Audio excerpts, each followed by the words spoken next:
Pelaku predator seksual anak di Kota Makassar, Sulawesi Selatan juga berhasil diringkus polisi.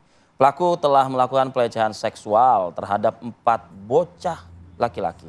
Tim unit Jatanras Polrestabes Makassar bekerjasama dengan Polsek Talo membekuk pria berinisial AA alias Fani, 38 tahun, pelaku kekerasan seksual terhadap anak di bawah umur di Kota Makassar. Pelaku ini diketahui sempat berusaha kabur hingga akhirnya harus dilakukan peringatan ya dengan terarah dan terukur oleh pihak polisian. Dan berdasarkan keterangan polisi, kejadian ini dilaporkan oleh pihak korban yang sedang pangkas ya. Yang sedang pangkas di salah satu tempat di Jalan Panampu, Kecamatan Talo, Makassar. Oke, baik. Kita akan mendalami hal ini terkait predator anak yang sudah diringkus oleh pihak kepolisian dan kabarnya sudah ada 4 korban. Saat ini kita akan bergabung bersama Kombes Pol Arya Perdana, Kapolrestabes Makassar. Selamat pagi, Pak Kapolres. Pagi, Pak Kapolres. Selamat pagi. Ya, Pak, saat ini pelaku hanya 1 orang yang diamankan pihak kepolisian dan bagaimana kronologinya sehingga 4 orang bocah ini bisa menjadi korban tindakan pelaku?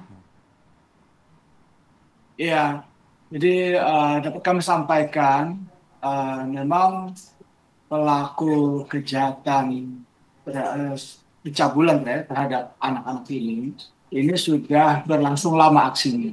Jadi berdasarkan pengakuan dari tersangka ini sudah dilakukan selama kurang lebih 2 tahun.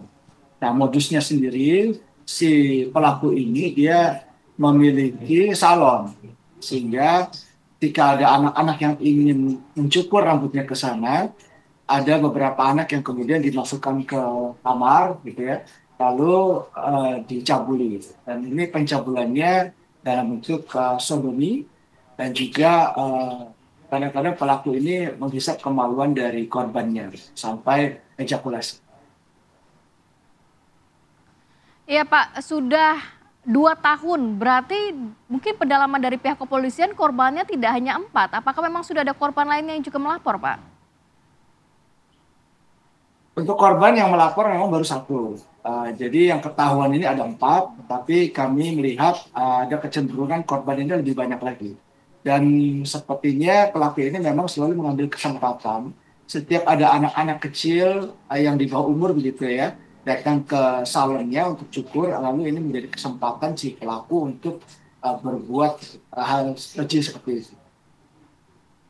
Pak Kapolres, kami melihat visual Pak pada saat penangkapan terhadap pelaku dan juga ada pelaku yang kemudian sudah berada di kursi roda ya di rumah sakit sepertinya dengan jalan tertatih-tatih Pak. Ini ada tindakan terarah dan terukur ya Pak yang dilakukan oleh pihak kepolisian. Kronologisnya seperti apa nih Pak? Ya, jadi kemarin begitu dilaporkan oleh orang tua korban tanggal 18 Juli, kami langsung melakukan pencarian terhadap pelaku kejahatan. Namun demikian pelaku ini sempat kabur keluar kota dan ketika kami ketahui di luar kota langsung dikejar ke sana.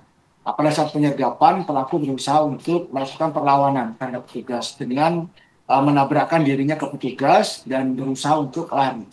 Kami khawatir namanya orang ya sudah terdesak begitu, mau mengelarikan diri, khawatir dapat melakukan apapun, baik terhadap petugas maupun terhadap dirinya sendiri, atau mungkin terhadap orang lain, sehingga kami melakukan tindakan tegas, melakukan tindakan melumpuhkan si pelaku supaya tidak melakukan perlawanan lagi dan bisa dibawa ke kantor.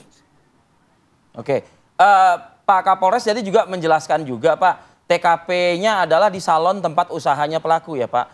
Saya melihat tadi ada juga beberapa orang sepertinya yang memang ada di TKP ya Pak. Itu mereka siapa Pak? Pekerja kah? Atau istri kah? Atau apa? Nah pada saat kejadian ini ada nggak yang mengetahui Pak? Ya, jadi kalau kejadian sendiri tidak ada yang mengetahui. Baik karyawan maupun keluarga dari pelaku ini tidak mengetahui. Memang dilakukan secara sembunyi-sembunyi. Dan setelah dilakukan pemaksaan terhadap korban, biasanya pelaku ini memberikan uang. Nah, jadi sejumlah uang untuk tutup mulut. Nah, jadi awalnya dipaksa, lalu dimasukkan ke kamar, dicabuli. Nah, setelah itu diberikan uang, disogok supaya dia tidak bercerita kepada orang lain. Nah, terungkapnya kasus ini Pak, kabarnya kan ada apa? Ada pengakuan begitu ya Pak Dari ya dari korban ya. korban. Ini ceritanya seperti apa Pak? Ya, jadi korban ini setelah dia diperlakukan tidak senonoh oleh si pelaku, melapor kepada orang tuanya. Nah, orang tuanya pun akhirnya mengetahui tindakan yang dilakukan terhadap anaknya, gitu. Setelah itu melakukan pelaporan ke kantor polisi. Nah, setelah dilakukan pelaporan, didalami, ternyata tidak hanya satu. Nah, ini ada beberapa orang anak lagi yang ternyata menjadi korban. Ada 4 yang sekarang sudah terdeteksi. Dan kami terus melakukan penyelidikan karena berdasarkan pengakuan pelaku ini sudah 2 tahun. Jadi kalau 2 tahun mungkin banyak sekali anak-anak yang sudah menjadi korban. Nah, untuk Ya, itu ya. kami di sini juga Kita menghimbau khawatir kepada seperti korban itu Pak. yang mungkin mau melaporkan kasusnya pernah diperlakukan tidak senonoh oleh pelaku, silakan melapor ke Pelaku. kantor kami. Ya. Tidak lanjut. Pak, selain juga diiming-imingi uang 10.000, adakah ancaman-ancaman yang dilakukan oleh pelaku kepada para korban ini, Pak? Ya, ada.